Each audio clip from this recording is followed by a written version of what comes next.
grand communicateur comme Dr Laurent Adrien. L'invitation est lancée encore. Alors, quand on parle de santé en Haïti, dire d'énormes sacrifices sont consentis.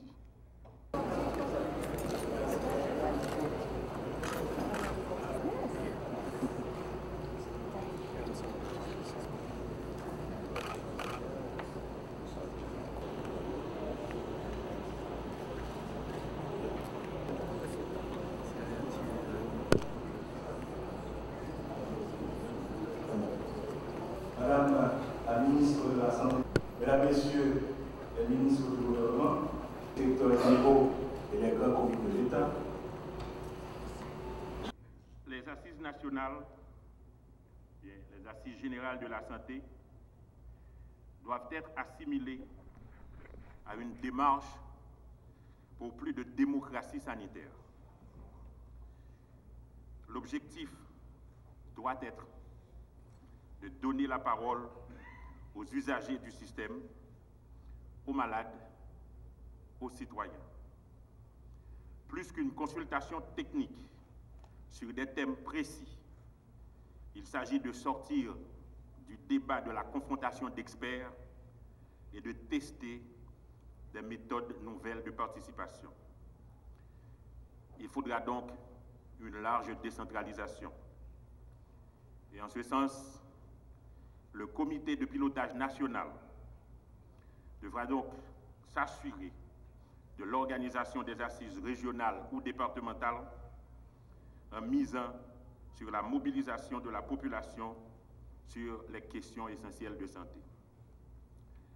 Mais les assises générales terminées, il faudra surtout se poser deux questions. Comment se sont-elles déroulées et que vont-elles apporter à la définition des politiques de santé? Il nous faudra donc tenir compte des attentes qui vont émerger de ces assises, tout en restant lucide et cohérent pour ne pas tomber dans le piège paradoxal du trop-plein d'informations. Informations tellement diverses que nous aurons du mal à nous faire une opinion et à hiérarchiser ces éléments dont on dispose. Soyez rassurés, mesdames et messieurs, que nous n'avons pas, au ministère de la Santé publique et de la Population, pour objectif de faire un autre débat, un débat de plus. Il s'agit de faire un véritable état des lieux pour mieux répondre aux exigences, je dirais, du président de la République et du Premier ministre, c'est-à-dire de partir de l'existant pour améliorer l'existence de nos sœurs et frères. Les assises générales de la santé, comme nous l'avons dit, doivent permettre d'ouvrir des voies nouvelles en matière de démocratie sanitaire à travers la concertation et la participation.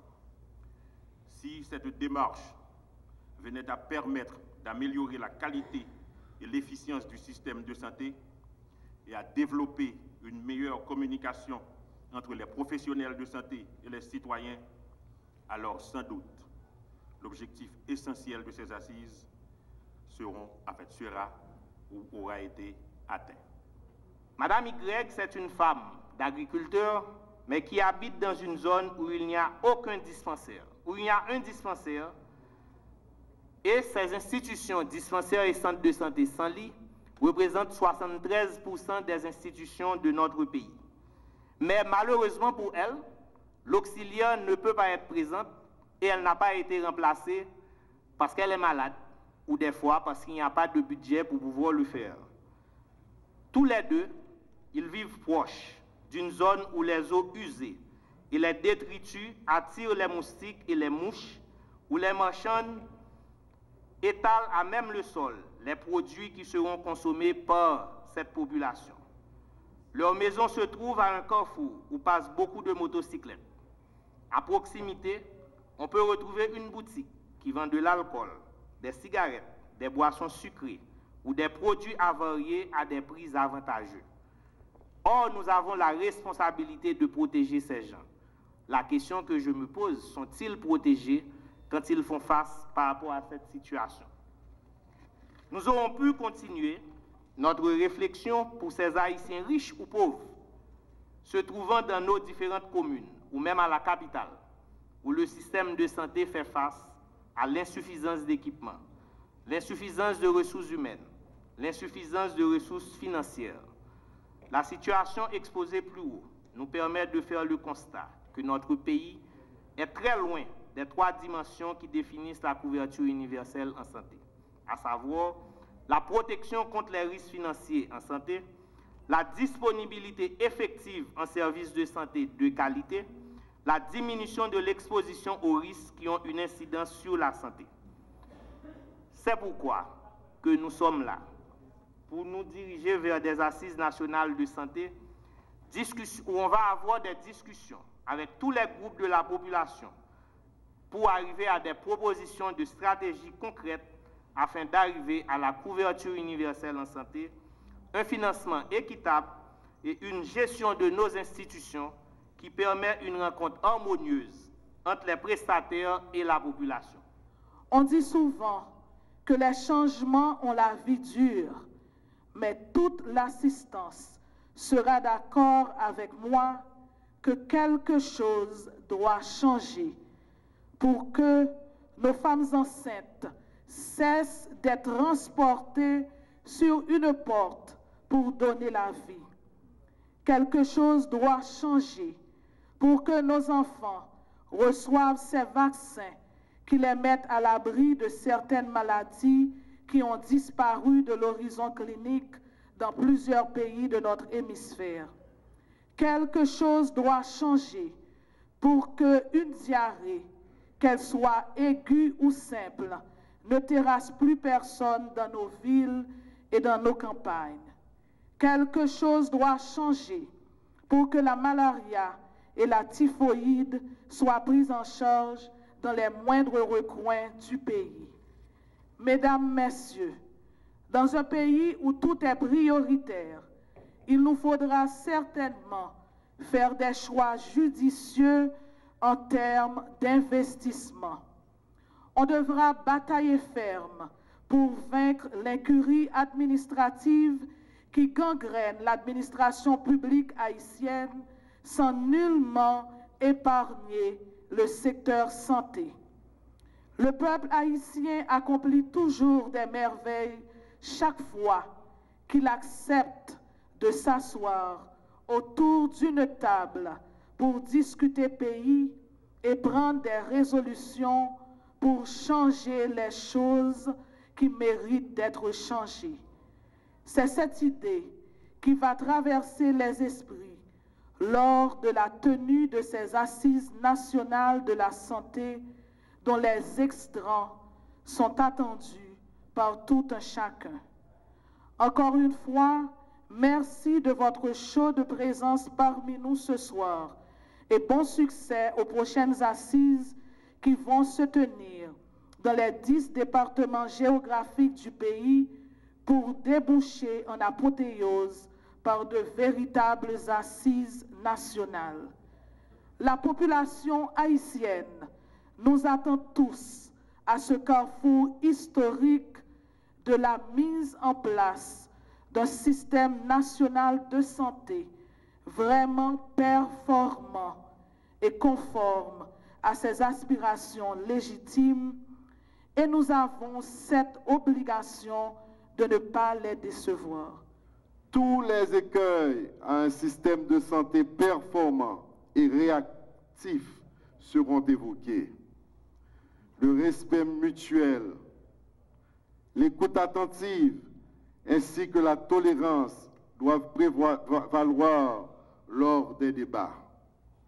Ceux-ci seront éclairés par les principes et valeurs cardinaux, équité, globalité, solidarité, participation citoyenne. Le dialogue doit être ouvert, franc et direct. Un proverbe créole dit « Nan payen, pas gen caché l'ombride ». Sans vouloir anticiper sur le dialogue, nous vous invitons à toujours avoir à l'esprit les objectifs de développement durable auxquels Haïti a souscrit, particulièrement celui qui concerne la santé.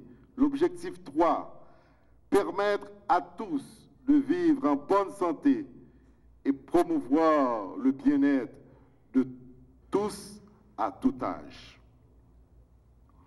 Bien aborder les problématiques liées à ces différentes thématiques et retenir des solutions justes et opportunes concourant à l'atteinte de cet objectif.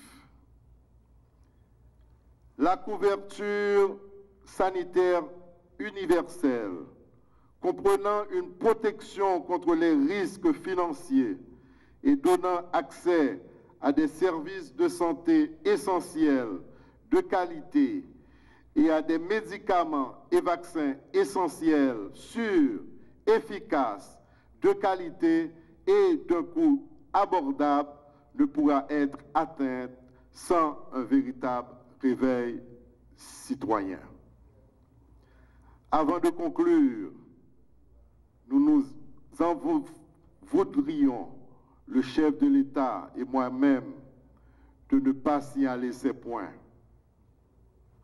Premièrement, l'importance stratégique de la zone frontalière qui devra occuper une place spéciale lors des débats sur l'offre de soins et de services. En effet, les systèmes de santé haïtiens et dominicains interagissent. Il faudra étudier la nature de ces interactions et veiller à disposer d'un plateau technique adéquat, capable d'inspirer confiance à nos concitoyens et de les retenir chez nous.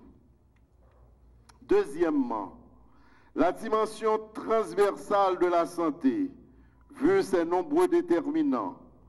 Il y a donc lieu d'établir de solides partenariats avec d'autres secteurs en ce qui a trait à l'éducation, l'alimentation, l'amélioration du revenu des ménages, l'alimentation de la population, la sécurité routière, l'accessibilité géographique. Troisièmement, la situation de nos hôpitaux publics, la prise en charge des urgences, ainsi que le financement de santé restent des sujets de préoccupation majeurs à approfondir. D'aucuns diront, pourquoi des assises nationales sur la santé 5 ans après la tenue de pareil exercice? La réponse est celle-ci. Nous ne devons cesser de revenir sur d'anciens problèmes. Mieux vaut y revenir et avoir enfin les bonnes solutions. Problème bien posé, problème à moitié résolu. Et pour cela, la participation citoyenne est incontournable. D'où cette vaste consultation qui commence aujourd'hui. Le peuple haïtien revendique toujours le droit d'être acteur de son destin et non d'être un passif spectateur. Soyons tous des acteurs qui construisent des lendemains meilleurs pour nos concitoyens. Soyons tous des agents de développement pour notre contribution à ces États généraux. Le président Jovenel Moïse et moi vous souhaitons de fructueuses assises.